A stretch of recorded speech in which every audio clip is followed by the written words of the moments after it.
Boa tarde, amigas e amigos. Estamos iniciando mais uma roda de conversa online. Agradecer, antes de mais nada, a todas as pessoas que estão conosco na caminhada da esperança, que para nós é do verbo esperançar. As pessoas que estão chegando e se somando nessa jornada. Agradecer aos amigos e às amigas do coletivo Mãos Dadas, que vem, né, nos dando essa autonomia para representá-los durante as lives. Agradecer especialmente, né, ao Marcos que está aí nos bastidores, agradecer a assessoria do Celso Pancera, que está aí junto conosco nesse dia, e logo mais também a gente está com mais outras pessoas. Eu quero, antes de começar, justificar um pouco que a gente vinha com uma rotina da nossa live semanal, né, acontecendo sempre, né, uma vez por semana. E a semana passada a gente acabou não realizando, foi uma semana difícil. No início da semana, a gente tinha um diagnóstico positivo da minha mãe com a Covid, né, 19. Nós tivemos o falecimento de uma pessoa da família também, devido a um AVC. Então, assim, a gente estava num processo de angústia. E mais um outro primo na UTI, né, a gente na esperança que ele fosse conseguir se recuperar. Aí não tivemos live, fomos cuidar da família, acompanhar, né, o dia a dia da mamãe, que hoje está bem, 78 anos de idade, uma série de problemas de saúde, não precisou passar pelo hospital nem tomar medicação, suportou as faltas de ar em casa, que eram leves, os sintomas mais leves, e está lá, mesmo com uma leucemia, mesmo com um carcinoma no braço, ela conseguiu superar os desafios da Covid e está lá firme e forte. Aí conversamos, né, na segunda-feira, acertamos a live com a Selma, com o Celso. Aí o primo que estava na UTI faleceu, né? Covid, aquela situação toda.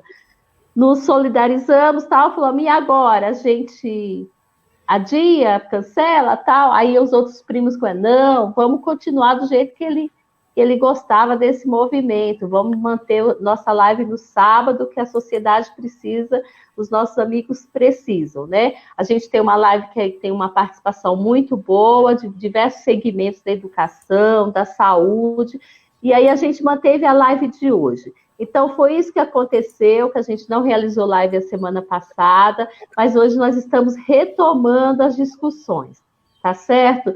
Hoje a gente tem uma temática que para mim é um desafio de aprendizagem também, de participar, mas por quê? Por que foi essa temática, Selma e Celso, que eu pensei e convidei vocês?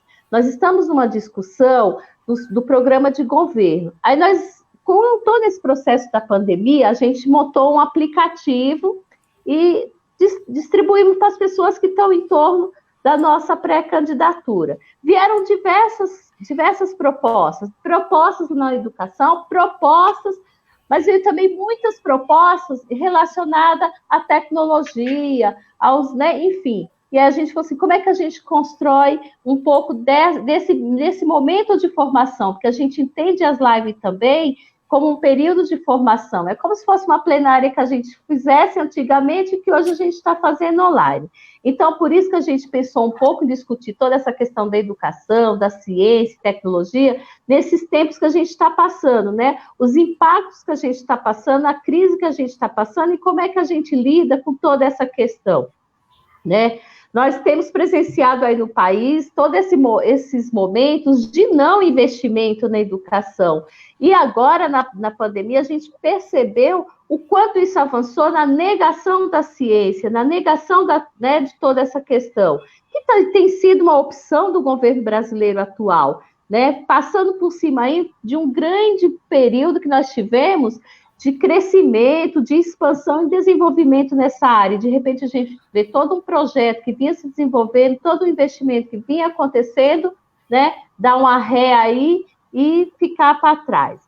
E aí, assim, mas eu vou deixar esse debate todo que eles têm, né, vão nos trazer para os nossos convidados. Nós temos o Celso Pancera é professor, foi ministro de Ciência e Tecnologia no governo Dilma. Hoje ele é secretário executivo da Iniciativa para a Ciência e Tecnologia no Parlamento, é diretor-presidente do Instituto de Ciência, Tecnologia e Inovação de Maricá. E aí, assim, como é que vem o Celso parar na live aqui? Eu comecei, né, durante esse período, todo mundo se aproximou mais da internet, começou a ver lives e tudo mais. Aí eu comecei a ver no Instagram, né? Começou a aparecer na minha página lá assim, eu vendo, aí eu fui acompanhando. Aí, quando surgiu essa possibilidade dessa discussão, eu falei, eu vou tentar. O não eu já tenho. Eu vou mandar uma mensagem. O que vir, tá, né? Veio. E mandei a mensagem, o Celso respondeu no mesmo dia, e depois a gente fez todos os combinados. Então, Celso, te agradecer por esse momento, por você estar aqui hoje conosco. Né? É um prazer para nós da cidade de Mauá também ouvir um pouco você, né? Que é aí de Maricá, que trabalha na gestão de Maricá e que vai contar também, é importante para nós também saber essa experiência no município, né? A Selma Rocha é uma amiga de longa data aí do Setorial Nacional de Educação, né? A Selma foi secretária da Prefeitura de Santo André, conheci a Selma também, vindo algumas vezes em Mauá, dar a sua contribuição com os professores da rede, né? Tinha sempre aquele abraço que deixava a gente para frente, com mais forças para lutar para a educação. A Selma, que é doutora em História e professora da Faculdade de Educação da USP, né? Está aqui conosco também. Muitas pessoas de Mauá conhecem a Selma também, né? O Oswaldo Leandro está vendo com ele lá, acho que deu algum problema que ele tinha confirmado a presença e ele sempre participa conosco. Todo mundo sabe, quando ele entrar, professor na rede estadual, muitos anos, aposentado, foi nosso prefeito por 3 gestões, né, aqui marcadas por grandes transformações, viu, Celso? A gestão do Oswaldo, representando o Partido dos Trabalhadores, cumpriu seu papel com determinação, dando uma contribuição muito grande para a população da cidade. E ele hoje está colocado como nosso pré-candidato a vice-prefeito. O Marcelo Oliveira, que vai entrar às 17h15, que ele está terminando uma oficina online também, que a gente vive hoje nesse processo de online.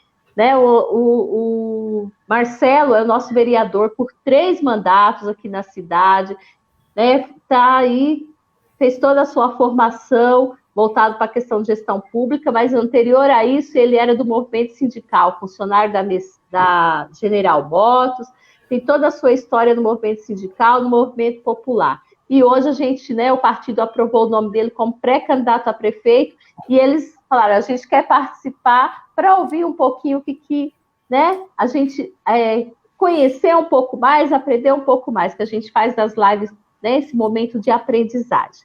E aí, no canto, vocês estão vendo a Lisete Rocha. A Lisete Rocha é professora da Rede Municipal de São Paulo, é daqui de Mauá, mas ela é professora na Rede Municipal de São Paulo. E a Lisete, ela, né, quase todas as lives, ela participa conosco, porque a gente tem uma comunidade surda que nos acompanha. E eles falam que a legenda dificulta, que é muito rápido. Então, quando a Lisete pode dar essa contribuição, a Lisete participa conosco aí. Ela já fez uma live também no dia que a gente discutiu um pouco dos desafios das mulheres, aí ela participou como convidada mesmo, e foram as rotinas que se alteraram, e ela participou de uma live junto conosco. Agradecer a Lisete Rocha nesse momento.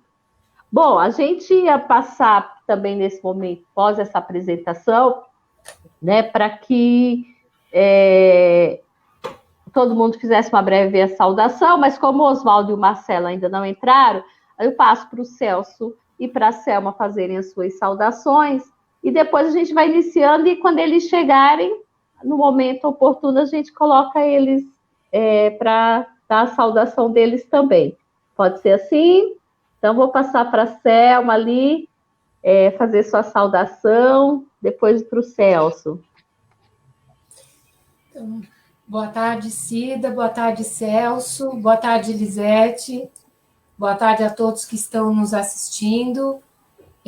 Primeiro, eu quero agradecer muito o convite, pela possibilidade de estar aqui conversando com vocês. Sempre um prazer estar com as pessoas de Mauá, que apostaram tanto na perspectiva de um governo que pudesse transformar a realidade, precedido por inúmeras ações de dirigentes sindicais, do movimento popular, que permitiu que nós tivéssemos 3 gestões democrático-populares em Mauá. Então, eu tenho muito afeto pelas pessoas, trabalhei com os professores da rede municipal e com as equipes gestoras durante alguns anos, dando formação e acompanhando o trabalho pedagógico. Então, é com muita alegria que eu participo dessa conversa. Muita coisa para conversar mesmo, muitos desafios. Bom, quero agradecer o convite da Cida, né, participar desse debate com vocês aí de Mauá, do partido, os companheiros, os companheiros, todos que estão nos assistindo. Selma, um prazer. Lisete, um prazer também.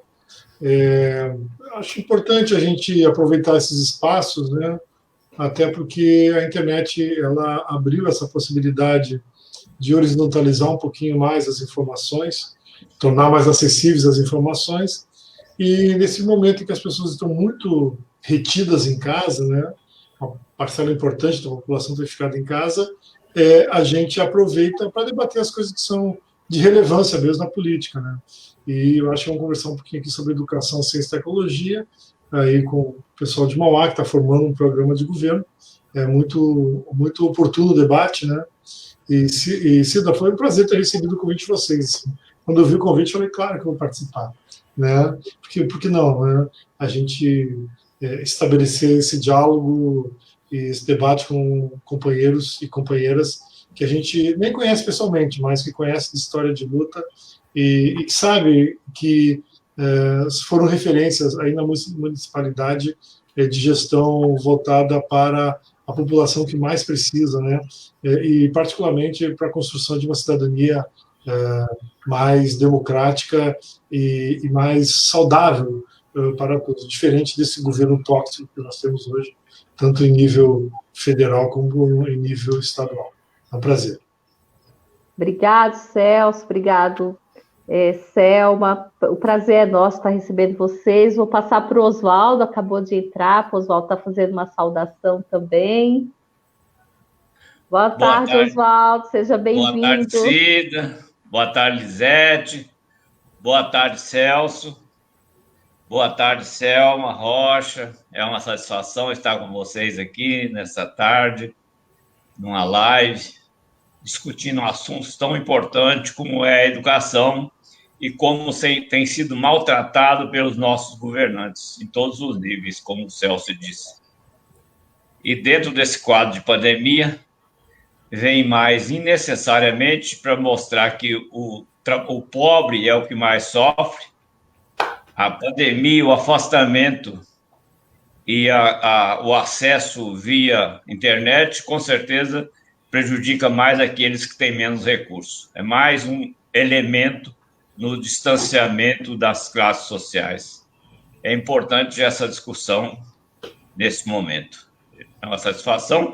Somos aqui a Cida, nossa pré-candidata a vereadora, com certeza com muito gás, com muita vontade, com muita dedicação à educação.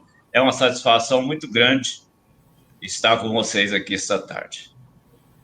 Obrigado, Oswaldo. Está falando para eles que o Marcelo vai entrar por volta de 17h15, deve estar quase entrando. Estou aqui vendo, né, o pessoal que está conectado conosco, né, bastante assim, pessoal da educação também, pessoal das comunidades eclesiais de base que a gente tem aqui da Pastoral da Criança e do Adolescente, diretor de escolas, enfim, a gente está com o pessoal aqui que é exatamente as pessoas que vinham pedindo esse debate, né, que a gente aprofundasse um pouco mais esse debate também. Para mim, assim, muito obrigado por vocês estarem presentes. Estou vendo aqui que o pessoal de Teresina está entrando aqui também. Tony César, lá de Teresina, está sempre acompanhando aqui conosco. O pessoal lá de Fortaleza, lá do Sertão, tem aqui uma professora lá do Sertão do Ceará, que acabou de entrar. Então, assim, eu acho que esse é um ponto positivo das lives, né? Porque a gente acaba fazendo a discussão e diversas pessoas acabam tendo acesso a esse momento. Tem todos os problemas que poderia ser pessoalmente, uma plenária pessoalmente, uma discussão pessoalmente, mas que também a gente acaba vendo a força que tem esse momento que a gente expande, né? Que a gente consegue chegar em outros locais através da rede social. Então, assim, mandar um abraço para todos vocês Aqui, Celso, você vai falar daqui a pouco, acabei de ver que entrou uma questão, então, antes de passar para você, eu já vou ler aqui. A Fátima Virgínia coloca o seguinte: quero deixar uma pergunta ao Celso. Sabemos que a ciência e a tecnologia são de suma importância para o avanço da sociedade, mas, porém, temos desinformações sobre a área. No seu entender, o que deveria acontecer para o avanço da sociedade? Entender a importância da ciência e da tecnologia. Então, assim, acabei abrindo aqui, já tinha uma pessoa, nós não começamos, mas eu já estou lendo que aí, na sua fala você já pode também estar colocando. Então, assim, o Marcelo, quando ele entrar, a gente abre para ele, né, tá saudando as pessoas, mas, assim, a gente vai começar. Selma e Celso, a gente esqueceu de combinar, quem pode estar começando aí falar um pouco? Como você quiser. Para mim é diferente. Não ouvi, Selma. Para mim, pode ser como vocês quiserem. Se quiser dar a palavra primeiro para o Celso ou depois, para mim... Acho que está desligado dela. Selma, enquanto você gesticulou, o Marcelo entrou, então vamos passar para o Marcelo. Marcelo, a gente já começou aí, estava fazendo aí saudações, então faça a sua saudação. Acabou de entrar, então já faço a saudação, depois a gente inicia. Boa tarde, Cida. Já entra no ritmo, né? Parabéns pela... Tá sem som. Só um minuto. Cida, tem um problema com som. Eu estou sem som também. Tem um problema. Eu estou ouvindo bem. Eu também estou ouvindo, normalmente. Tudo bem agora? Vocês estão me ouvindo? Sim, estou Estou ouvindo. ouvindo. Então tá bom. Estou ouvindo. Ótimo. Então tá certo. Estão me ouvindo? Estão ouvindo. Pode falar agora. Ok. Pra já entrar no ritmo, né, Cida? Boa tarde a todos. Você, Cida, parabenizar pelas lives, pelos temas importantes, debatido com a população e com as pessoas que participam.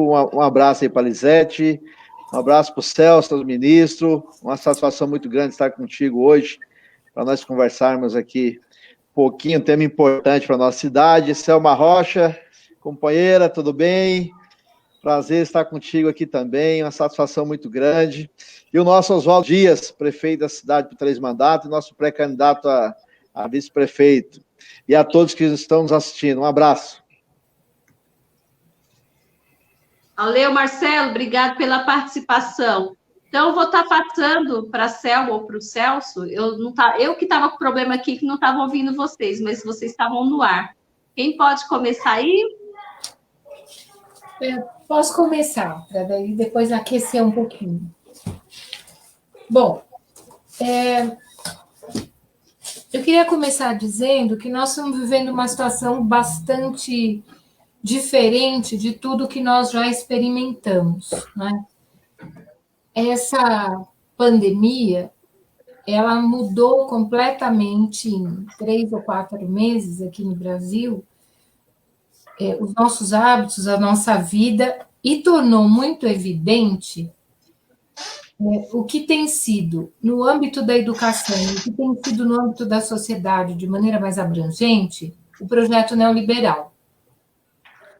Então, nós estamos vendo um debate que não é só nacional, evidentemente que aqui o governo leva isso ao extremo, pelas características que tem de um governo de extrema-direita, com pessoas extremamente desqualificadas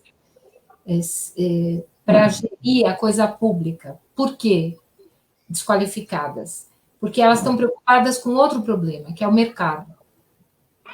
Então, a primeira coisa que eu quero dizer é isso. Eu acho que esses pressupostos estão muito evidentes, né?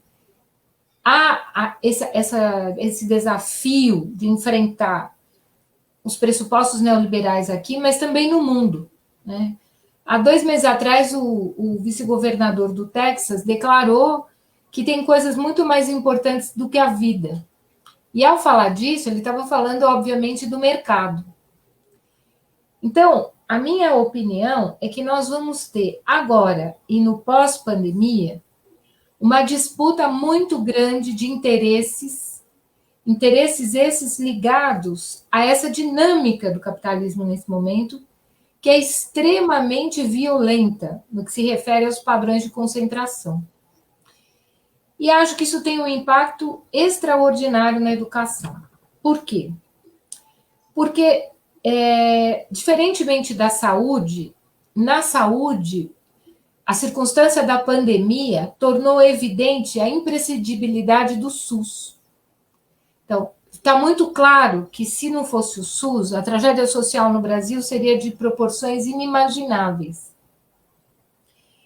Então, o Mandetta, o presidente da Câmara, que são pessoas identificadas com o pensamento liberal brasileiro, eles têm vindo a público apresentar o SUS como uma necessidade e a ação do Estado na área da saúde como uma necessidade.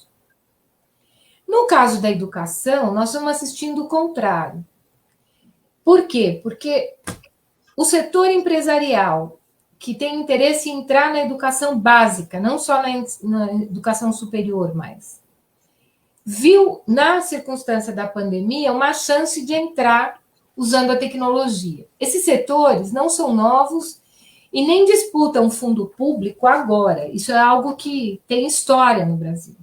Isso vem desde a Constituinte de 88. Mas os padrões de concentração aumentaram muito. Então, é evidente que, nesse contexto, a educação passa a ser do interesse de grupos não só nacionais, mas grupos internacionais poderosos, que querem vender plataformas, material didático, aulas, né? E que têm interesse em entrar num mercado, entre aspas, que é cativo, na visão dos liberais. Por quê? Para nós, garantir a educação obrigatória dos 4 aos 17 anos é direito, que tem que ser assegurado com o fundo público, no caso, o Fundeb, que precisa ser votado, sob pena de nós termos outro desastre sem proporções na história brasileira. E, ao mesmo tempo que nós compreendemos isso e que consagramos, né, saudamos o fato de termos tido a emenda constitucional 59, ao mesmo tempo que nós temos essa situação, nós temos, de outro lado, esse grande capital na área da educação interessado em disputar essa obrigatoriedade e esse fundo público. Isso está em disputa na Câmara. Né? Tem gente que quer que o Fundeb atenda a chamada rede ampla para tanto deslocar dinheiro para o setor privado como para a educação à distância. Hoje mesmo eu participei de uma discussão em Goiás de manhã, com os companheiros e companheiras de Goiás, e qual é o problema? O problema é fechar a EJA e instalar plataformas de AD.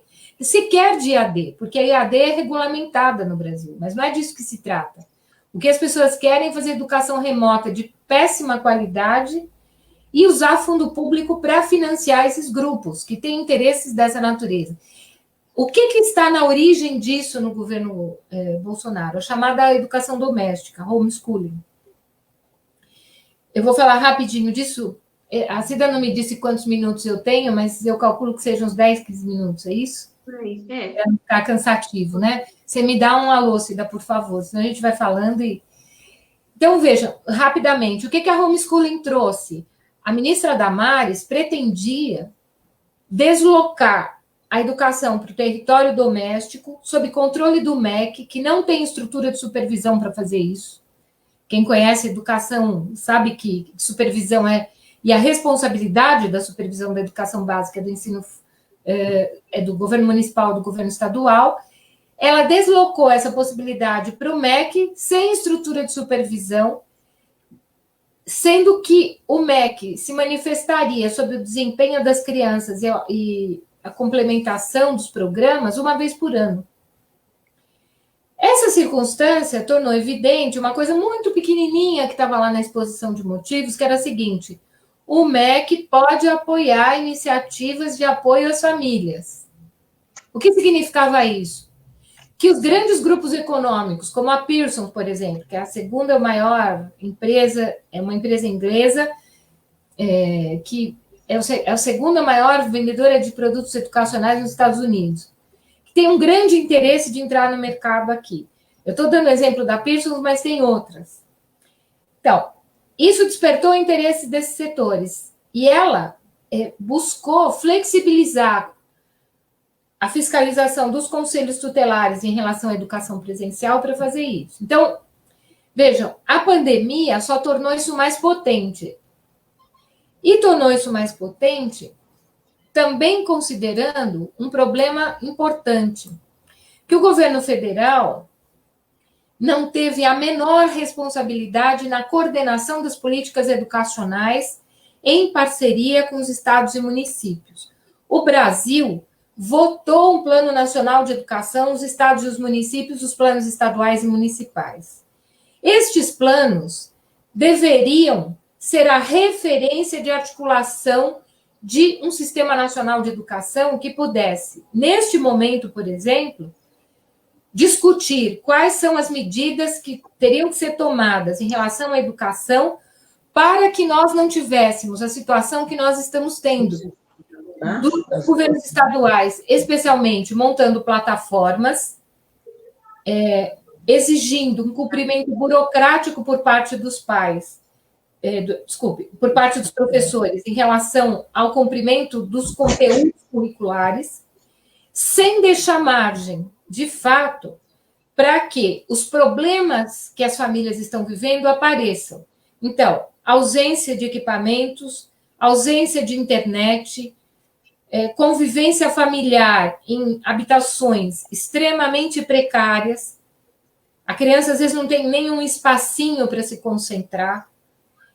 E sem qualquer preocupação em realizar o que é de mais fundamental nesse momento, que é a mediação com a experiência das crianças, o que elas estão sentindo, o que elas estão pensando, numa circunstância extremamente violenta e difícil, que nós adultos já temos inúmeras dificuldades de enfrentar. Imagine as crianças, sem repertório para lidar com algo tão complexo. Então, a circunstância da pandemia nos traz um confronto direto dessa ação, como no caso do Estado de São Paulo, por exemplo, com os artigos 205 e 206 da Constituição, que asseguram a igualdade de condições para o acesso e permanência à escola, que asseguram a questão do direito à qualidade da educação e valorizam o professor em vez de afastá-lo. Ao mesmo tempo, eu acho que a pandemia nos traz a percepção de que o currículo que já não era bom, instituído com a Base Nacional Curricular Comum depois do golpe, tornou-se ainda mais prescritivo do que já era, ignorando, eu volto a dizer, a condição das famílias. Acho eu que a escola não teria nada mais importante a fazer agora do que realizar a chamada busca ativa, ou seja, tentar saber o que está acontecendo com as crianças e com as suas famílias, para tentar pleitear uma ação do Estado mais ofensiva em relação aos desafios que os pais, as mães, os avós estão enfrentando nesse momento.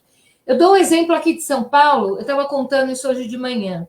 Aqui na cidade de Tiradentes, que é uma região muito pobre, uma diretora foi visitar as famílias, porque ela não conseguia contato de jeito nenhum, e numa das casas que ela chegou, o que eu vou contar é um caso em centenas, a mãe disse, olha, eu não vou acordar meus filhos para falar com a senhora, porque se eles acordarem, eles vão querer comer. E nessa casa só tem refeição para uma vez por dia, então não dá.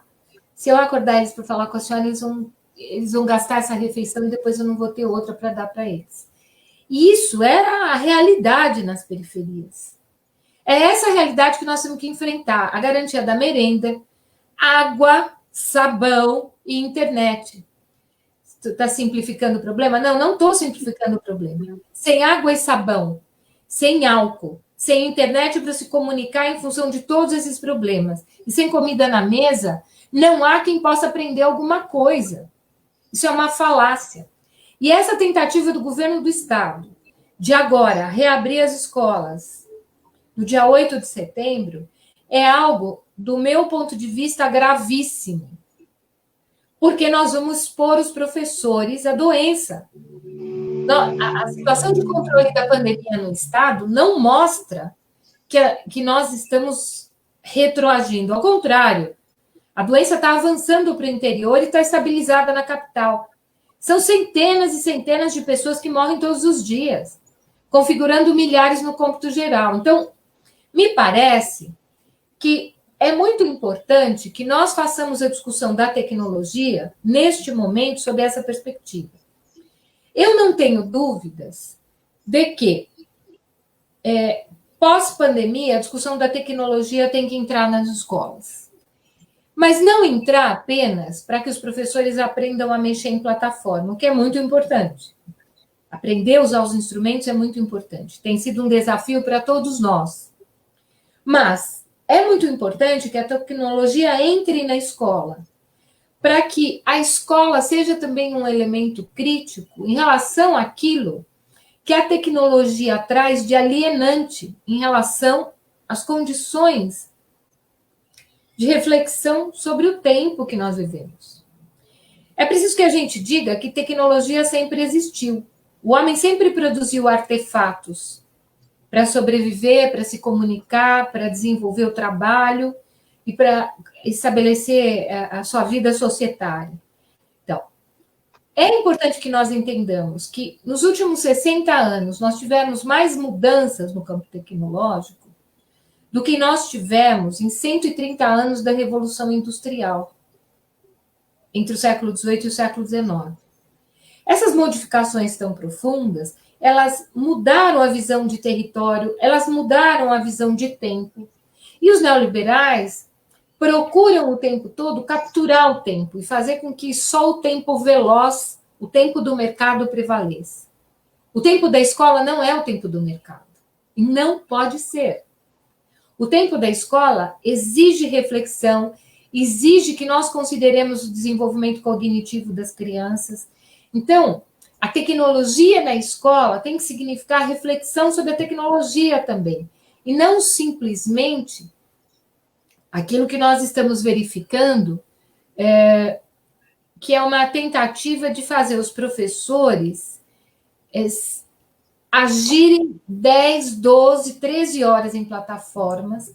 Muitos professores estão adoecendo, tomando ansiolíticos, porque não conseguem dar conta de todas essas tarefas, e a maioria se pergunta por que tantas tarefas, se nós não estamos conseguindo alcançar as crianças. Então, é uma abordagem absolutamente burocrática para cumprir tabela, quando, na verdade, nós deveríamos estender um ciclo único, 2020-2021, considerar esse ciclo o chamado ano letivo e pensar em iniciativas pedagógicas nas escolas que dessem conta dessas diferenças. As crianças que tiveram acesso a algum conteúdo, as crianças que não tiveram acesso a nada, e também pensar nas escolas particulares, porque as escolas particulares estão reproduzindo barbaridades com essa história da BNCC. Então, já falei muito, apenas para introduzir a questão e a gente aquecer aqui um pouco o debate. E eu quero aproveitar para cumprimentar o Oswaldo, grande prazer em estar aqui com vocês, Oswaldo, e o Marcelo Oliveira. Prazer estar com vocês, viu? Muito obrigada pelo convite. Prazer é nosso. Ô, Selma, enquanto você falava, não deu para aparecer tudo aí, a gente vai tentando ver aqui pela lateral, aí depois você comenta, a Silvia, ela fez um comentário, disse assim, Selma, socialmente falando e com toda a sua vivência acadêmica, você acredita que a escola de hoje é melhor do que a escola de 30 anos atrás? Pergunto isso porque é comum ouvirmos as falas de saudosismo e, às vezes, fico me perguntando se, de fato, isso, né, dentro de todos os aspectos e acessos que temos hoje, de fato, é real. Ah, voltou ali. Então, depois você retoma um pouquinho como saiu essa questão. O Lucas também tinha falado alguma coisa, mas eu não consegui acompanhar, depois a gente tenta localizar. Eu vou passar para o Celso está fazendo a sua fala aí, e aí depois, conforme for surgindo alguma coisa, a gente coloca também. É contigo, Celso. Não, Cida, são duas tragédias que atingem o Brasil. Uma é um governo eleito, né, em 2018, uma vaga conservadora, e que tem uma atitude extremamente irresponsável com a educação, né? Primeiro, nomeou um ministro incapaz de se movimentar, de fazer gestão, de pensar soluções para a crise, os problemas da educação brasileira, e depois o ministro que pensava fora da caixinha, um louco, irresponsável, né, que fugiu do Brasil há uma semana atrás, né, nomeado ministro, quando chegou nos Estados Unidos, ele foi exonerado, né, e que trabalhou durante um ano e tanto para destruir o legado deixado por 4 governos petistas, né, em que ampliou o acesso das cidades médias e pequenas do interior ao ensino superior e também renovou e ampliou a infraestrutura de pesquisa e de ciência no Brasil, né? O trabalho dele foi tentar desmontar aquilo que o Temer não conseguiu fazer, ele tentou fazer. Então, essa é a primeira tragédia, né? A tragédia de um governo irresponsável, inimigo do ensino público e inimigo do conhecimento, inimigo da ciência, né? Aliado a isso, nós temos agora essa fatalidade, né, que atinge a humanidade como um todo, que é uma pandemia que assustou a humanidade, nos tirou do nosso dia a dia, né, enclausurou uma parte importante da população dentro de casa, com medo da doença, e aquelas franjas da sociedade que sequer tem casa para ficar enclausurado, né, que mora em barracos, em lugares de extrema pobreza e extrema fragilidade de infraestrutura, essas pessoas sofrem duplamente, então, essa tragédia, tanto a de um governo ruim, quanto aquela da pandemia, né? Eu não consigo ver uma saída razoável para isso em hipótese alguma, porque o governo continua apostando no quanto pior, melhor para ele, né? O governo continua criando fatos e crises o tempo todo para conseguir manter coesionado uma base, já que ele não responde às demandas sociais e econômicas, ele busca na briga ideológica a coesão da base dele.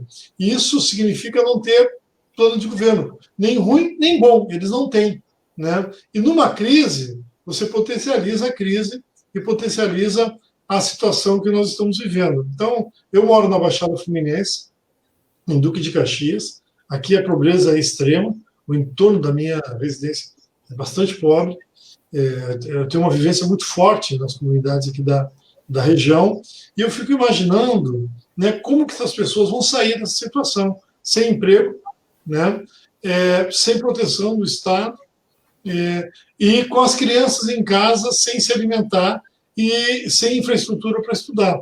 Realmente, o atraso que isso vai legar para essas gerações é de décadas, né? Nós temos uma geração sendo comprometida nesse momento, diante dessas duas crises combinadas, né? Que é do governo ruim e de governos estaduais ruins também, porque vocês em São Paulo também tem um governo de todos os que seguiram aí dos governos do PSDB, provavelmente o mais elitista, né? E aqui do Rio de Janeiro também é um governo extremamente irresponsável, estão acompanhando, já abriu até processo de impeachment com o governador aqui, né? E ontem teve uma ação da polícia aqui no Rio de Janeiro, porque mesmo as cestas básicas que estavam sendo distribuídas pelo governo do Estado para as famílias carentes eram muito ruins, né? Com alimentos ruins, não tinha o peso contratado, as coisas todas. Você vê, então, como o Brasil teve essa terrível assim, combinação de tragédias, né? E isso, para mim, é uma coisa que atinge uma geração de uma forma contundente, né? Aquilo que avançou no IDEB, nos índices de educação dos últimos anos, está tudo comprometido nesse ano, tudo ao mesmo tempo agora. O ano 2020 é um ano em que nós vamos comprometer uma geração e tudo aquilo que se avançou em 15 anos, quase 15 anos de governos petistas na educação. Em relação à questão da ciência, né, é claro que isso piorou muito, né? A ciência brasileira saiu da 22ª, 23ª produção mundial de papers, né, de pesquisas, de produtos de textos e de formação de doutores, pós-doutores e mestres para 11º e 12º na questão de uma década. E isso está tudo comprometido agora com as políticas do MEC, né, de acabar com uma série de cursos de mestrado, doutorado e pós-doc, daqueles que não têm nível acima de 4, né, que no máximo que estão abaixo de 4. Veja, esse método de você acabar com as pós-graduações abaixo de 4 pontos atinge exatamente os campos novos que foram construídos pelos governos do PT, do Lula e da Dilma, que estavam se consolidando agora e ganhando, conseguindo notas melhores. E então você imagina lá no interior do Piauí, que é um governo do PT lá do estado, né, que não tinha universidade no interior do estado. Agora tem uma série de campos, tanto do Instituto Federal quanto da Universidade Federal do Piauí. Praticamente, se colocar em prática esse critério de acabar com as pós-graduações, né, os programas de pós-graduação com nota abaixo de 4, praticamente extingue todos esses programas que surgiram ao longo do governo Lula e do governo da Dilma. Então, é um governo que ele aposta na destruição desse legado, na destruição do legado do conhecimento.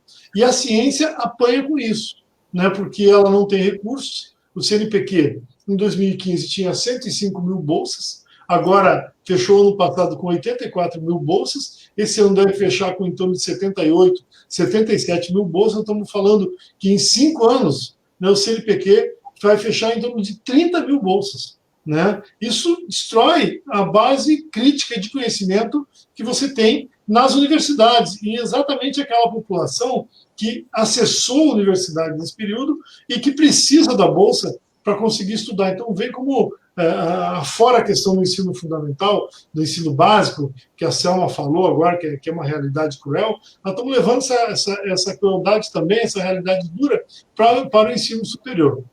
E aí, retornando eu não anotei o nome da pessoa que fez a pergunta. Fátima.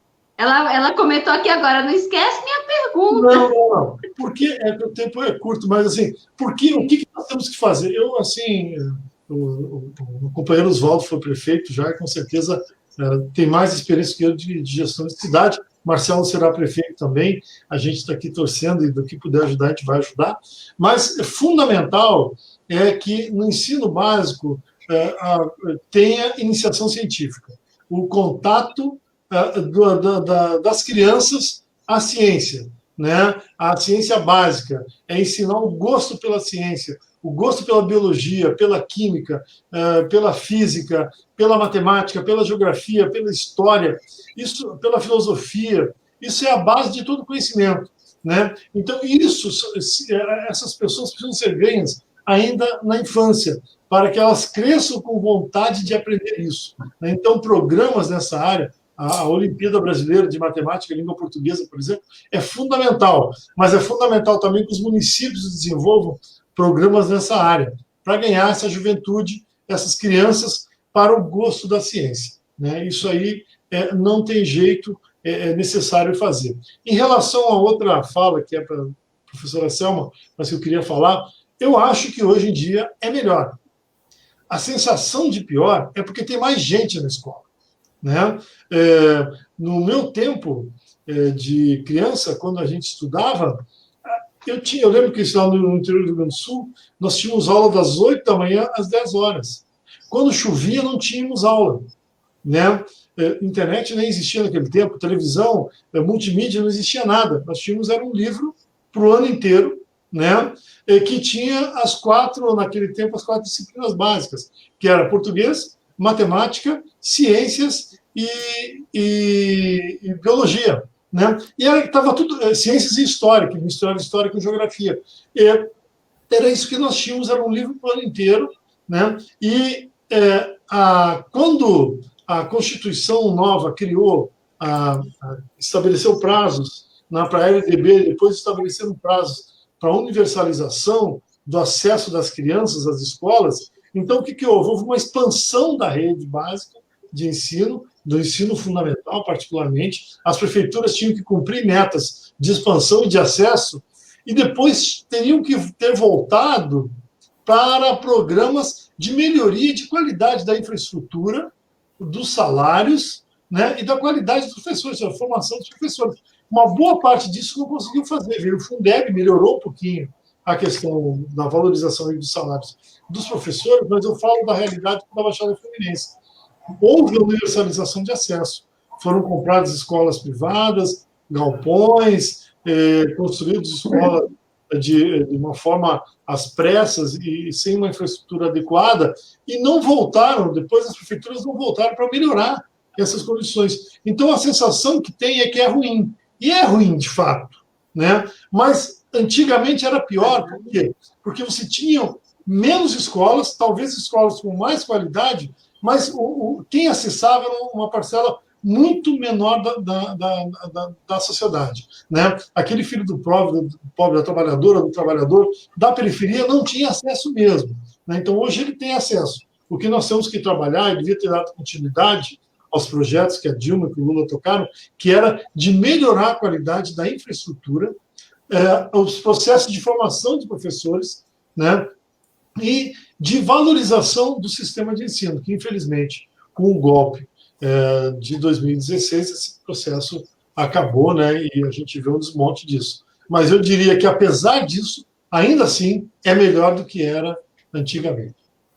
A Alice Victorina, porque quando a gente teve aí 38 compartilhamentos da live nesse momento, então nem todas as questões saem aí, mas aí o pessoal começa a mandar aqui no individual, nas mensagens. A Alice Victorina disse assim: Celso, nos dias de hoje, a tecnologia bateu nas portas, mas muitas vezes não entrou na escola. O que pode ser feito para se garantir que a informação que todos têm acesso se transforme em informação? Acho que você até colocou um pouco disso, acho que enquanto você falava, ela estava comentando, mas aí para ela se sentir contemplada, se você puder comentar um pouquinho o que ela coloca aqui, de como que esse processo... Isso é um desafio mesmo. O Brasil tem carências enormes, né? E assim, o que deixa a gente agoniado, né, é você ver que nós vínhamos num processo positivo. A gente começava assim, a achar assim, que o Brasil está deixando de ser o país do futuro para ser o país do presente. Para nós que lidamos com a educação, foi um momento grandioso, assim, não que tivesse resolvido as coisas, mas parecia que nós estávamos caminhando para a solução, né? E você vê no processo de 4 anos, 5 anos, o desmonte de boa parte disso, né? Então, mas os desafios, eles são muito grandes, né? E particularmente, o poder público tem que investir muito. Eu tenho insistido muito aí, dizer para o Marcelo que será prefeito, né, Marcelo, existe uma legislação brasileira muito boa, foi sancionada pela Dilma, de ciência e tecnologia, o Código Brasileiro de Ciência e Tecnologia. Essa legislação cria espaços para melhorar a condição da ciência brasileira. E os municípios, eles possuem uma capacidade enorme de compra de produtos de tecnologia.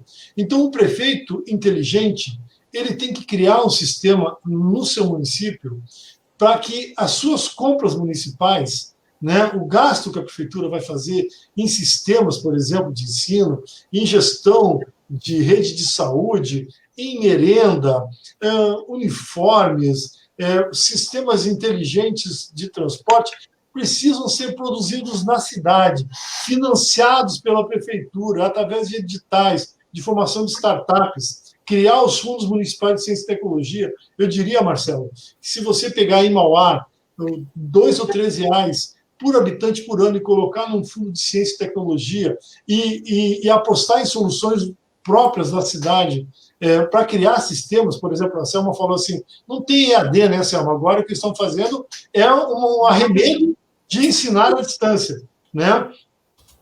Se a prefeitura pode financiar sistemas desse tipo com soluções locais, através de editais, estimulando a juventude e aquele empreendedor da cidade a criar isso e criar empresas na área, né? Então, se fizer isso, a gente melhora essa condição do acesso à tecnologia, que é inevitável, não tem jeito, a gente não tem como sair disso, né? Porque isso entrou na realidade nossa, né? E, ao mesmo tempo, a cidade promove desenvolvimento econômico e uma melhoria nos salários locais. Então, assim, não tem solução fácil, nós precisaríamos de governos continuando por mais 15 ou 20 anos aquilo que Lula e Dilma vinham fazendo, né? Infelizmente isso foi parado, isso compromete toda uma geração, mas temos que continuar apostando que em algum momento esse mal vai embora e a gente retome esses projetos aí de grandeza da educação brasileira, como o nosso povo precisa. Obrigado, Celso. Selma, o Rivail Gonçalves, ele é vice-diretor de escola, foi coordenador pedagógico muito tempo da rede estadual. Ele colocou o seguinte: Selma, o que poderia ser feito para garantir a inclusão efetiva do filho da classe trabalhadora numa educação, como diria Paulo Freire, libertadora? E aí tem aquela questão da Silvia, que eu não sei se você anotou, mas eu posso estar repetindo, que ela coloca socialmente falando, a questão do saudosismo, né? Como você vê essa questão, se a escola de 30 anos atrás, como diz o povo, era de fato melhor, ou, né, por conta justamente a gente ouvir muitas vezes aquele saudosismo. Eu não consegui acompanhar muitas questões aqui, porque passa muito rápido, tem muitos compartilhamentos, mas a gente tem feito o seguinte: depois o que a gente consegue localizar, a gente manda para vocês, para que vocês dê a devolutiva para as pessoas. Tá? Os que a gente consegue pegar mais rápido, tudo bem, e os que vêm direto na página, mas como tem os compartilhamentos, a gente não consegue estar, né, nos compartilhamentos olhando tudo. É isso, Selma, deixar para você comentar mais um pouco essa questão. Então, a primeira coisa que eu queria dizer é o seguinte: nós somos uma sociedade que teve quase 400 anos de escravidão. E isso não é uma questão qualquer. Então, um setor da população era mercadoria. E essas pessoas não tinham direito algum. Então, eu estava pensando aqui, não é?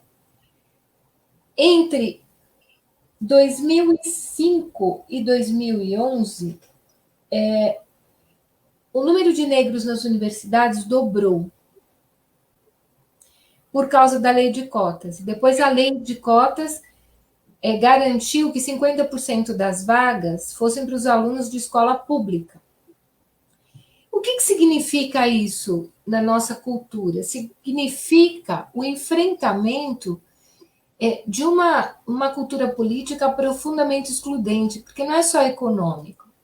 Vocês devem se lembrar que quando começaram as manifestações contra o governo Dilma, uma das mais violentas aqui em São Paulo era contra as domésticas, contra os direitos das domésticas.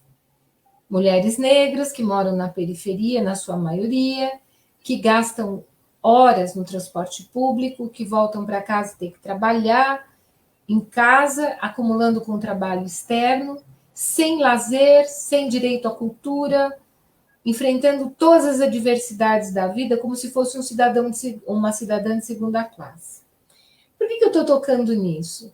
Porque a escola tinha menos gente, a escola não era melhor. A escola começou a se expandir no Brasil com finalidades absolutamente instrumentais na ditadura, por causa do salário da educação, que foi criado em 64, e por conta dos interesses que tinham os militares em formar a mão de obra para o processo de industrialização que eles desenvolveram e para que se chamava a lógica do Brasil potência. Então, houve uma ampliação de vagas nesse período, mas, pela primeira vez na história do país, nós tivemos políticas para todos os níveis e modalidades de ensino, com a Constituição de 88, que foi assegurada a educação de jovens e adultos, que foi assegurada a educação noturna, que apareceu no texto constitucional a educação infantil, que apareceu no texto constitucional o ensino médio para valer, e que o ensino fundamental se tornou, de fato, direito público subjetivo. Essa garantia mudou completamente as condições de acesso à escola e também de garantia da vinculação de recursos. Isso foi uma briga na Constituição, no processo constituinte. Por quê? Porque o setor privado queria dinheiro dos fundos públicos, queria dinheiro do salário educação e, em certo sentido, conseguiu com as bolsas de estudo. Agora, tem uma outra dimensão que nós precisamos considerar, e com isso eu entro na segunda questão, que é o que fazer para melhorar a escola para os trabalhadores, que envolve algo que os militares diziam e que, em certo aspecto, Weintraub, o seu antecessor e especialmente o presidente, retoma o tempo todo, que tem a ver com a ideia... Bom, são duas coisas. Primeiro, eles fizeram uma divisão que desqualifica a história, a sociologia, a antropologia, a geografia como campos científicos de conhecimento. O que eles dizem? Que isso não é ciência. Deslocaram essas áreas para o território ideológico, de tal maneira que no 31 de março do ano passado, e nesse também, eles quiseram discutir um golpe de Estado a partir de referenciais que não tem nada a ver com ciência, tem a ver com os pressupostos da instituição que deu o golpe no Brasil. Isso é absolutamente uma afronta à ciência. Eu estudei essa área muitos anos da minha vida, mas não é esse só o problema. Tem centenas de historiadores, antropólogos, cientistas políticos no Brasil, na América Latina e no mundo que se debruçaram sobre os golpes de Estado aqui para entender como eles se constituíram, por que eles aconteceram, que respostas eles significaram aos interesses do capitalismo na nossa região. E eles simplesmente desconhecem isso e deslocam tudo para o território da ideologia. E fazem uma defesa da ciência, da matemática, da língua, como se ela pudesse ser ensinada despida de sentido e significado. Isso é uma visão de currículo. E é uma visão que rouba da escola algo que é essencial, que é compreender os fundamentos da ciência. Não são só os seus pressupostos imediatos. Então, não é possível entender língua sem fazer perguntas à língua. Não é possível entender ciências naturais, matemática, física, química, sem investigação. E tampouco história, tampouco geografia. A escola, portanto, não é um lugar de reprodução de informação, mas de investigação sobre os conhecimentos. Isso tem uma questão importante, uma relação importante também, com o problema que Paulo Freire levantou, eu acredito, dos problemas epistemológicos mais importantes que a ciência se defrontou. O que é o problema epistemológico? Os problemas que sustentam os fundamentos conceituais de uma ciência. E no caso de como conhecer, a pergunta que o Paulo Freire fez e continua atual é: como se conhece? Se conhece apenas porque o professor transfere conhecimento para alguém? O que o Paulo Freire nos disse, mas também Vygotsky, tantos outros pesquisadores do socioconstrutivismo, Vallon, eles nos disseram o seguinte: ninguém ensina ninguém. A escola é um lugar em que as pessoas, tomando contato com o conhecimento, vão reelaborá-lo à luz da sua experiência cognitiva, à luz da sua experiência cultural. Então, eu diria que para melhorar a escola precisa de investimento, nós precisamos voltar à discussão do Plano Nacional e dos 10% do PIB. A previsão de arrecadação no Brasil não podia ser pior. O Armínio Fraga, que é outro neoliberal, né, de carteirinha, prevê, mas é um economista que conhece a economia brasileira, porque foi presidente do Banco Central, está dizendo que nós vamos ter menos 8% do PIB em 2021.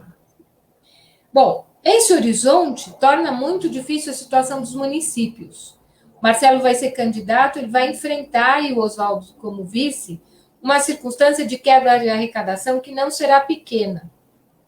Agora, o nosso problema, além disso, e de garantir a infraestrutura, é garantir que os professores sejam valorizados. E valorização envolve carreira, envolve salário, envolve formação. Mas envolve também espaço no interior da escola de elaboração. O professor não é um reprodutor de livro didático, e uma escola não é um lugar de reprodução de informações. Isso é primário. Isso que está sendo dito e reafirmado pelo Conselho Nacional de Educação agora, que está sendo dito por essas pessoas, é primário. Eu diria que é quase primitivo. Você botar um professor ensinando um monte de conteúdos numa plataforma não ajuda ninguém a pensar. Quando acaba a aula, as crianças dão graças a Deus, aquelas que conseguem ter a aula. Então, é muito importante que a escola se constitua como um lugar de investigação. Os filhos dos trabalhadores têm direito a isso. Eu volto a dizer, o que o Bolsonaro defende tem muito que ver com uma versão piorada do que defendiam os militares, que é o seguinte: para filho de pobre, a pobreza cultural. Por quê? Porque essas pessoas vão ter que entrar no mercado cedo. O Weintraub cansou de falar isso. Quem tem que ir para a universidade é filho de rico. E se alguém quer estudar filosofia, se alguém quer estudar geografia, se quer estudar letras, vai pagar. Porque o que nos interessa é financiar aquilo que vai trazer técnicos e conhecimento para o mercado. Só que, com todo o respeito, a estupidez do ministro reside precisamente no seguinte: não existe ciência aplicada sem ciência básica. Né? O Celso pode falar disso bastante. Para aplicar a ciência, precisa ter conhecimento de base. E para ter conhecimento de base, você tem que ter investimento. O Brasil, eu estava pegando aqui alguns dados, mudou de 2002 para 2010, o orçamento da CAPES passou de 500 milhões para 4 bilhões. Isso significa um grande aporte de bolsas de mestrado e doutorado, de investimento na pesquisa e de constituição de um campo inteiro de relação entre investimento na pesquisa, desenvolvimento econômico e desenvolvimento tecnológico do país. O Brasil, gente, não pode continuar a ser exportador de commodities. E ter uma relação, para dizer o mínimos, diante das práticas do atual governo, subserviente ao governo dos Estados Unidos. Aliás, toda a política externa do governo brasileiro, no período do Lula e da Dilma, foi no sentido de que nós tenhamos um mundo multipolar e que nós não tenhamos uma potência impondo ao mundo, tanto do ponto de vista econômico quanto militar, a sua lógica. Isso tudo tem a ver com a escola e tem a ver com o sentido da ciência.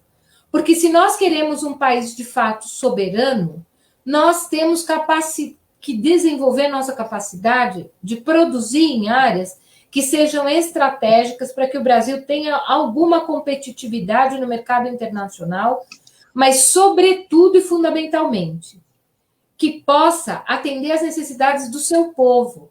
Não adianta essa propaganda horrorosa do agronegócio, de que o agronegócio segura a nossa balança comercial, mas envenena nosso povo com a política de utilização discriminada dos agrotóxicos. Então, eu acho que é o momento de que nós possamos discutir tudo. Uma coisa, eu vou passar depois para a Cida, e é um conjunto de textos que nós fizemos antes de eu sair da escola. Eu coordenei da Escola Nacional de Formação do PT um trabalho grande, que muita gente participou, inclusive o pessoal de Maricá, vários ministros, vários secretários, parlamentares, movimentos sociais, setoriais, e nós redefinimos aquilo que a gente chama do modo petista de governar.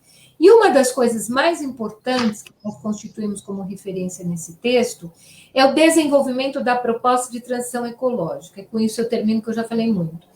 É o seguinte: a transição ecológica é um conceito que busca fazer a ponte com uma sociedade pós-capitalista que supere essa situação que nós vivemos de devastação ambiental, de concentração desmensurada e de ampliação da pobreza a níveis inimagináveis, o que vai piorar muito depois da pandemia se não tiver um contraponto internacional. O Lula tem falado muito isso: nós precisamos de mais Estado.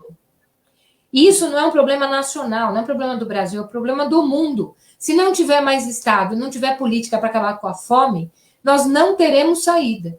Bem, tudo isso tem a ver com a educação. Por quê? Porque nós queremos acabar com a fome, mas nós queremos também o direito ao conhecimento. Sem isso, não tem mudança no país. Essa mudança não acontece só nas universidades. Elas se dão nos conjuntos do sistema educacional e isso muda a relação nas famílias. Agora, na pandemia, vários professores têm feito depoimento. Nós fizemos um movimento aqui em São Paulo que foi muito legal. Nós não, eu acompanhei só. Não foi uma iniciativa das escolas muito bonita, que chama Ocupa São Paulo. E essa iniciativa, ela trouxe à luz várias experiências que os professores têm desenvolvido, e é muito bonito ver os pais dizerem: as crianças trazem coisas novas para a família. A educação muda a família também pelas crianças, também pelos jovens, também pelos adultos que voltam para a escola. Isso muda o patamar de civilidade da relação social. E eu acho imprescindível que nós voltemos a discutir isso, porque um governo como o do Bolsonaro, ele rebaixa tanto o nível do debate que, às vezes, as pessoas se perdem. São tantas barbaridades cotidianas que rebaixa o padrão civilizatório, o padrão cultural, o padrão de interação democrática na sociedade inteira. E a prática do ódio vai sendo fortalecida. Então, me parece que retomar isso o quê? Um projeto societário que tenha centralidade na educação e no direito, e na democracia, e no acesso à cultura por todos, faz com que a gente possa pensar numa mudança estrutural. Para isso, precisa ganhar eleição. Então, eu estou aqui falando tudo isso para defender a candidatura da Cida, do Marcelo, e dizer que o programa tem que traduzir tudo isso que a gente conversa por aí. Para quê? Para mostrar para a população que a política é um instrumento de mudança, porque outro desserviço que esses caras fizeram foi identificar a política, a corrupção, a miséria humana, a bandidagem. Ao contrário, a política é o único instrumento que os trabalhadores têm de transformar a realidade. E ela tem que ser valorizada por nós, fortemente. Então, desculpa, falei muito, Cida. Não, imagina, tá? É que vai conversando, vai se envolvendo, não tem problema. A gente manteve nosso público aí em alta, né? Significa que as pessoas estão participando, gostando. O Celso, a Cássia fez, pelo que eu entendi, ela é do Rio de Janeiro, ela fez um comentário que meu sonho é que a ciência e a tecnologia seja inclusiva, multicultural e tomada de saberes populares também. Acho que é isso. Aí teve mais um comentário do Márcio, que diz: Celso, realmente é importante que a cultura científica se inicie na educação básica. Deixar apenas que esta cultura se desenvolva na educação superior é limitar o avanço da cultura científica na sociedade. Tiveram diversos comentários aí. Como eu disse, a gente acaba tendo essa dificuldade para estar acompanhando. Marcelo, tem um comentário aqui do Sérgio que diz assim: Marcelo, nosso abraço, né? Dizer que construímos várias propostas aí para serem encaminhadas ao programa de governo. É o Sérgio que faz parte do coletivo Mãos Dadas. Entre elas, algumas questões nessa linha da tecnologia em rede nos órgãos públicos. Vamos juntos na caminhada da esperança. De fato, eu já encaminhei, nós recebemos diversas propostas, né, e a gente encaminhou, e o Sérgio fez o comentário também. Os comentários com o Oswaldo são vários, né, Oswaldo, falando da tua experiência, agradecendo pelas gestões que você fez, aqui a gente não está conseguindo acompanhar. Eu vou passar para o Celso, para ele estar, né, fazendo os comentários dele também, e depois a gente vai para as considerações finais. Acho que foi um momento aí rico, né, já estamos aí com 1h08, porque também eles têm outros compromissos também para estar participando. Olha, Cida, eu peguei aqui estava mexendo nos meus papéis, uma publicação da Fundação Perseu Abramo. E só uma informação que eu li essa semana, e é interessante. Né? De 2000 a 2013, né, os investimentos em ciência e tecnologia no Brasil cresceram 167%. Né? Isso resultou em algumas coisas interessantes. Por exemplo, o número de mestres graduados no Brasil cresceu 175% nesse período, a média de 8% ao ano. Né? De doutores, 193%, a média de 8,5% ao ano. Né? E as publicações científicas no Brasil cresceram 206%, 9% ao ano. Você vê como se estimula uma população, se estimula um povo, né? Como isso responde. Né? Então, essa questão que o povo brasileiro ele é empreendedor e ele é muito inteligente, é diversificado, ele é criativo, ele busca a solução e sabe onde encontrar a solução para as coisas, mas tem que ter estímulo, tem que ter espaço, o poder público tem que ajudar, tem que entrar com a parte dele nesse processo. E isso tem uma relação clara, né? Você pega essa parte no topo, né? Do ensino superior, né? Aí você pega o Fundeb e outras iniciativas feitas para a primeira infância na base da pirâmide da educação. Aí soma isso às políticas de distribuição de renda, nós temos um crescimento do país que levou o Brasil à quinta economia do mundo, né? Ou seja, do Brasil começar a despontar com uma potência tremenda. Você não forma uma economia, a quinta economia do mundo, você não disputa um espaço desse tamanho se você não tiver base de educação e base científica, né? E isso não se resolve num tempo de uma geração, mas pode avançar muito no tempo de uma geração. E quando você retrocede o tempo de uma geração, como estamos retrocedendo agora, reacelerar essa máquina é um processo muito difícil e muito doloroso, porque essa infraestrutura científica e tecnológica construída nos governos da Dilma e do Lula, ela está sendo desmontada. Por quê? Porque ela não tem manutenção. Como ela não tem manutenção, ela vai aos poucos deixando de ser atualizada, ela vai deixando de funcionar. Quando isso retomar esse processo, né, você não consegue mais, você demora, né, como se estivesse começando de novo, né? É um recomeço. Vamos voltar de um lugar que já estivemos, vamos voltar para um lugar que já estivemos há uma década e meia atrás.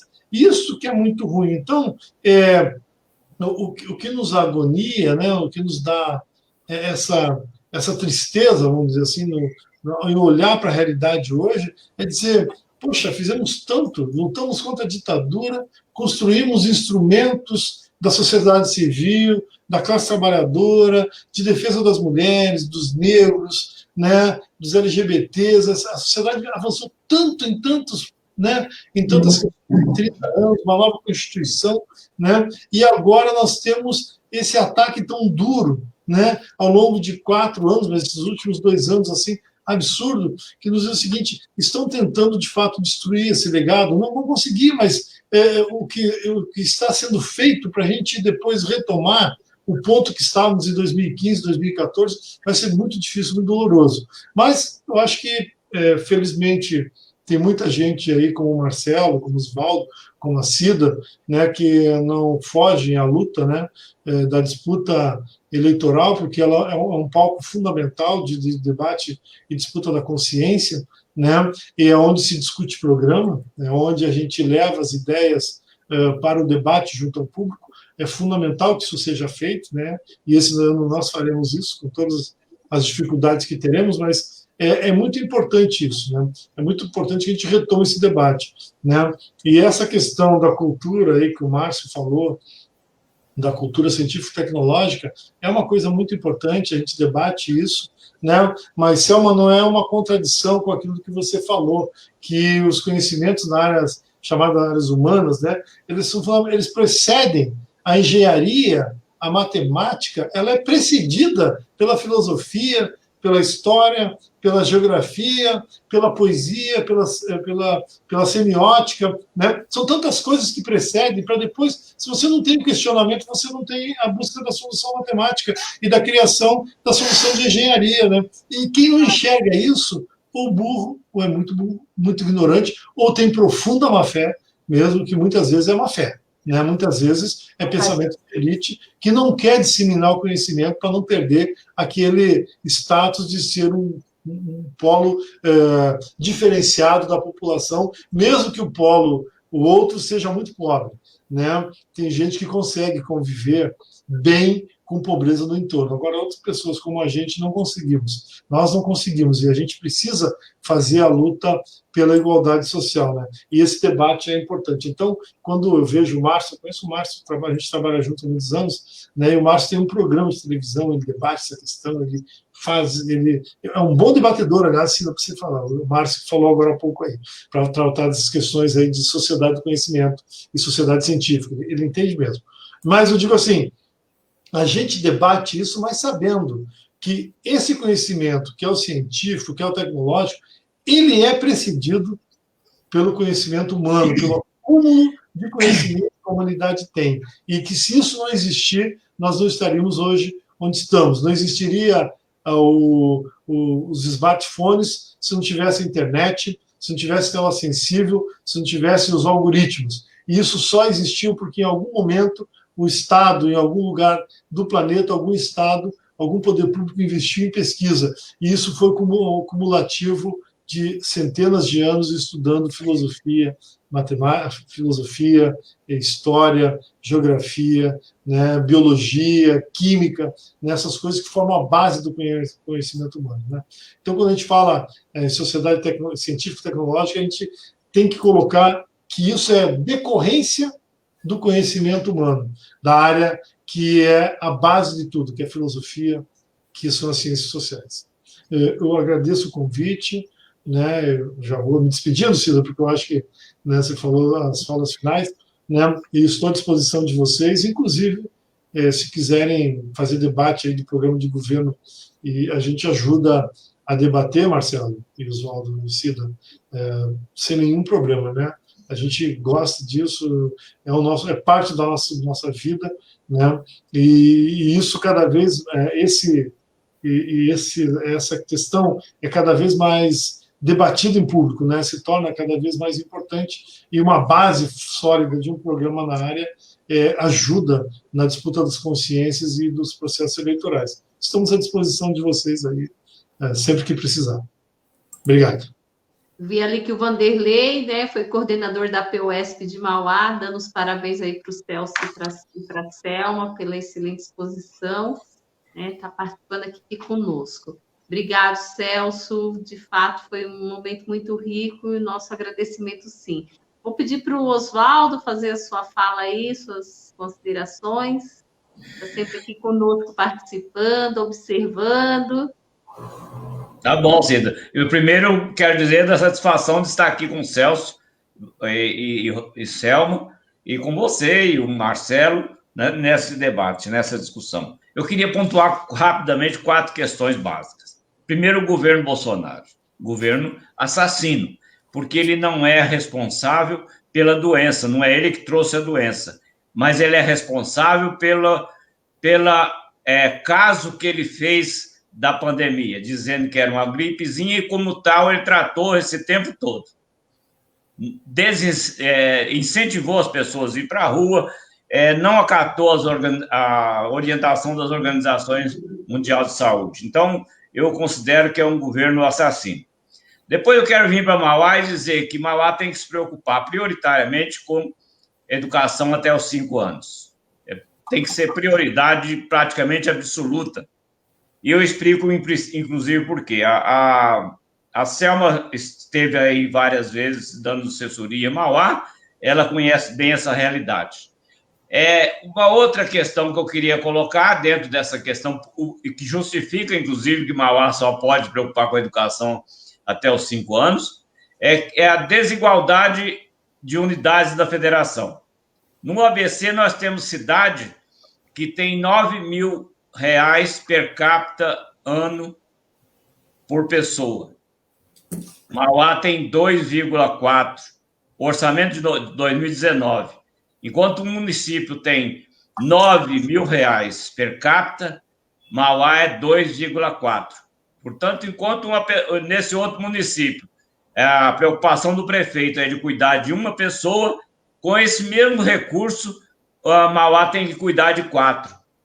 E com mais grave, o que é mais grave é que Mauá, por ser uma cidade mais periférica, mais pobre, tem mais demanda de serviço, quer da educação, da saúde, de todos os setores, demanda mais serviço. Então, a desigualdade aumenta, não é só 4 vezes, é mais de 4 vezes. Então, é importante. E a última coisa que eu queria colocar é a fala que eu ouvi de um empresário, que me assustou bastante. Ele disse, nós vamos aprender muito com essa pandemia. Eu mandei 50% dos meus funcionários embora. E qual foi a surpresa? Os 50 que ficaram produziram a mesma coisa. Então, isso é uma coisa que é evidente que os 50 que ficaram vão dobrar o serviço, porque tem medo de ser demitido. Isso é uma coisa que preocupa a gente. Quer dizer, na verdade, os empresários vão usar esse momento para fazer com que os trabalhadores trabalhem mais e ganhem o mesmo salário. É isso. Eu quero parabenizar, dizer da importância da pré-candidatura à vereadora da Cida Maia e da pré-candidatura do Marcelo Oliveira, prefeito de Mauá. E agradecer muito a presença de vocês nessa live aí com a Cida Maia. Bom, obrigado. Obrigada, Oswaldo. Prazer é nosso ter a sua presença. Marcelo. Cida, quero agradecer também a oportunidade. O Celso, a Selma, a aula aqui para nós. O Oswaldo, a pessoa que está andando ao meu lado, que eu tenho muito orgulho de poder, pelos próximos dias, estarmos disputando a eleição juntos. A Lisete. Eu vou destacar rapidinho aqui o Celso e a Selma falou. O Celso falando lá da Baixada Fluminense e a Selma ali da Zona Leste, cidade de Tiradentes, e eu aqui no Zaíra, perto do Macuco. Nós estamos distantes, mas com a situação que é a mesma, né, das pessoas mais vulneráveis, com dificuldade, né? Essa situação que nós estamos vivendo, ela só demonstrou cada vez mais o abismo que nós temos, né, na socioeconômica existência no Brasil, também na questão pública, da falta de serviço. E o prefeito da cidade de Mauá não é diferente do Bolsonaro. Nós tivemos aí e acompanhamos 45 dias antes da pandemia chegar no Brasil. Estava na China e também na Europa. E da mesma forma que o presidente não se preparou, Mauá não foi diferente. Vem entregar máscara para a população quase 3 meses depois da pandemia, não tratou a questão do isolamento. O hospital de campanha que foi construído na cidade de Mauá com denúncia de superfaturamento da OAS, a Polícia Civil, GAECO e também o Ministério Público, esteve aqui na cidade de Mauá, Celso, foi na casa do prefeito, foi na casa do secretário de saúde, achou dinheiro no ar-condicionado do secretário de saúde. Então, a situação de Mauá, além de nós termos uma crise sanitária, temos uma crise econômica, uma crise social e uma crise política. Então, são muitas crises de uma vez só. Então, o desafio é muito grande. E, junto com o Oswaldo e a Cida, nossa pré-candidata a vereador, Oswaldo, nosso pré-candidato a vice-prefeito, nós temos uma tarefa muito grande, que é resgatar a autoestima, resgatar também a vontade das pessoas de dizer que mora na cidade de Mauá, poder trabalhar nesse período, que nós possamos mostrar do que o Oswaldo já fez e o Partido dos Trabalhadores da cidade de Mauá, e que nós sabemos fazer, né? O governo Lula, que mandou aqui para a cidade de Mauá 4 UPAs, conseguiu fazer várias casas habitacionais. Então é importante, nesse período, a gente poder dialogar com as pessoas, e a eleição é maior ato da democracia, de poder escolher, né, novamente. Os que estão governando não foram por acaso, o povo votou. Mas nós temos uma tarefa muito grande de mostrar para as pessoas em quem votar, ou no dia 4 de outubro, ou no dia 15 de novembro, em pessoas que realmente representem e têm compromisso com a cidade. Eu quero agradecer aqui a oportunidade e dizer que estamos firmes na caminhada da esperança, aqui prestando a nossa solidariedade às pessoas, às famílias que perderam seus entes queridos, aqueles que estão na linha de frente no combate ao Covid, da saúde, seja da segurança, também estamos parabenizando e pensando sempre também na nossa discussão de trabalho, emprego e renda na nossa cidade. Um forte abraço a todos que estão nos acompanhando. Um abraço, Celso. Vou procurar para a gente discutir a questão do programa de governo junto, viu? A Selma também, o Oswaldo, a Lisete e a Cida. Uma boa noite a todos. Obrigado, Marcelo. Selma, fazer a sua consideração final. Então, a primeira coisa que eu quero dizer é que a mudança que Mauá viveu nos governos do Oswaldo, que eu pude testemunhar, numa época quando eu era secretária em Santo André e depois quando contribuí em algumas coisas aí, é extraordinária. Essa semana que passou, eu fiz uma live com o nosso governo lá de Franco da Rocha, uma plenária com os militantes do PT para discutir programa. Nossa, me deu uma saudade, sabe, de todas as discussões que nós tivemos, de todas as coisas que nós construímos em muitas cidades. Eu tenho um carinho especial por Mauá, porque eu acompanhei muito de perto durante muitos anos, né? Como eu disse, desde que eu era secretária em Santo André. E é muito difícil ver as consequências desse tipo de governo na vida do povo. A desesperança das pessoas, a tristeza das pessoas por não ter amparo social nenhum, e, inversamente, nos nossos governos, poder ter uma escola digna. Esse problema que o Oswaldo colocou da desigualdade tem tudo a ver agora com a aprovação do Fundeb, porque a nossa batalha é para que o Fundeb, além de ampliar o aporte federal para 40%, ainda tem a batalha para que nós possamos, via Fundeb, corrigir desigualdades como essa no valor do custo aluno. Essa é uma grande batalha, porque ela tem a função equalizadora, já que os municípios têm limitações de arrecadação.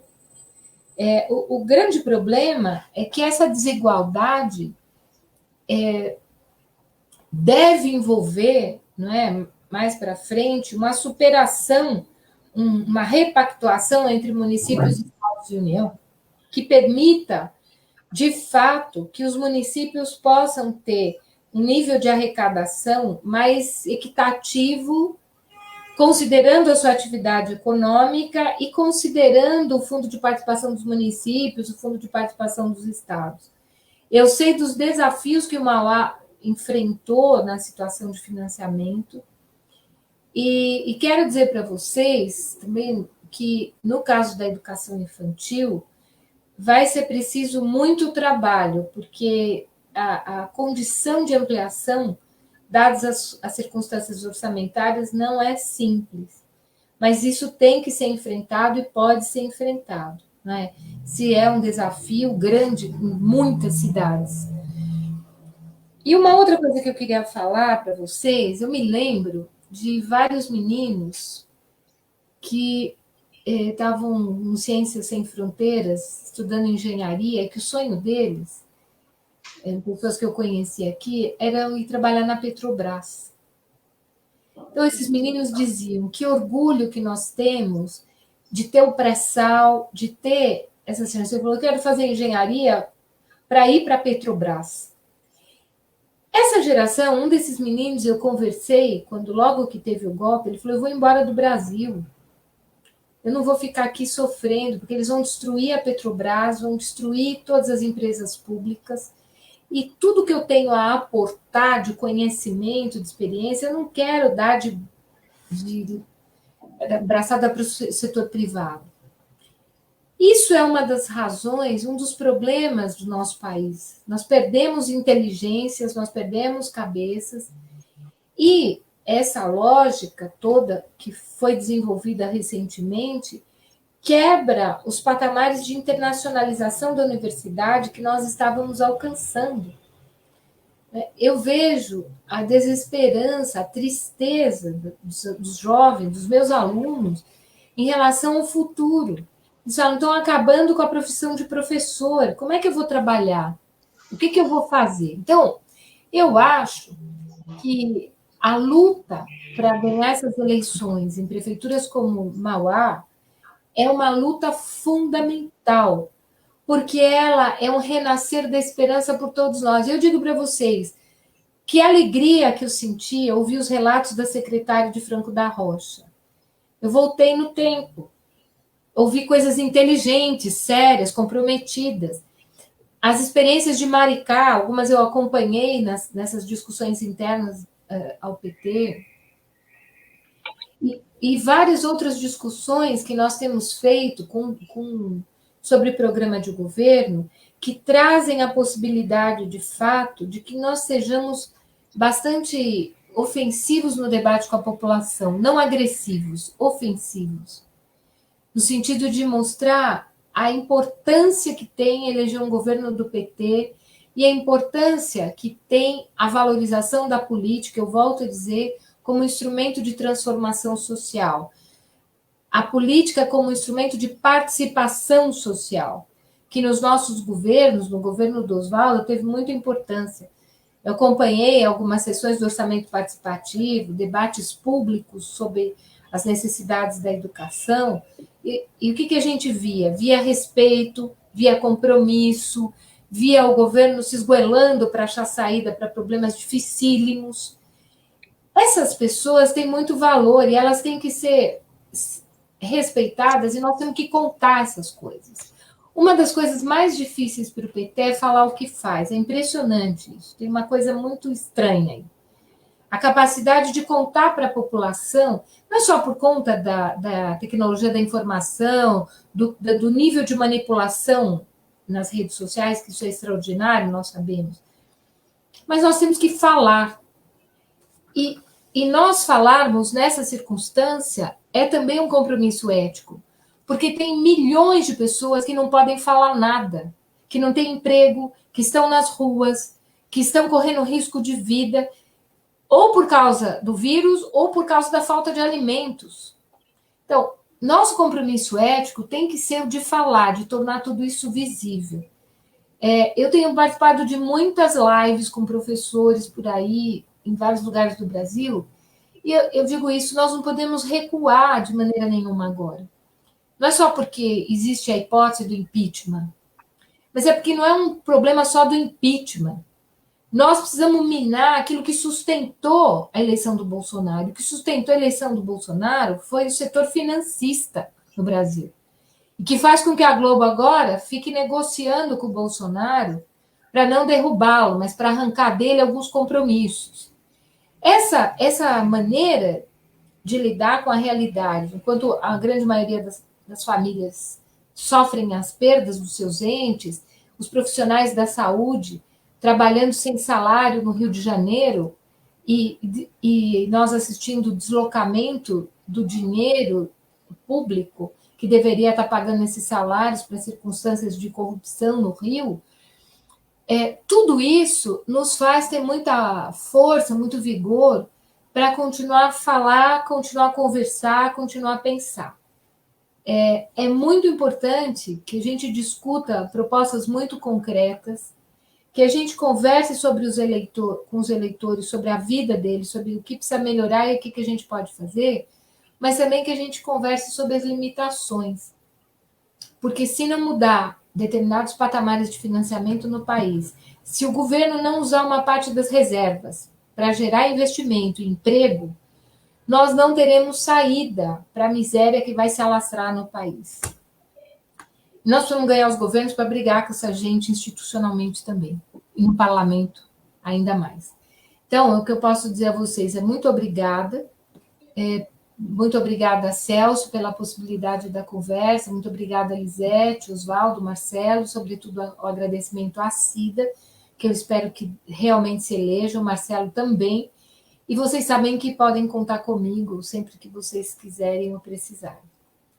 Eu quero agradecer também os internautas, as perguntas e as mensagens gentis e generosas aqui. Muito obrigada.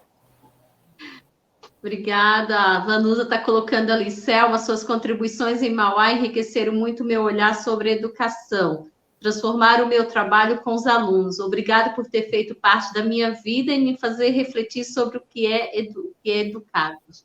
Um beijo para a Vanusa, eu gosto muito dela. Então, Lisete, quer dar um tchau aí, pessoal?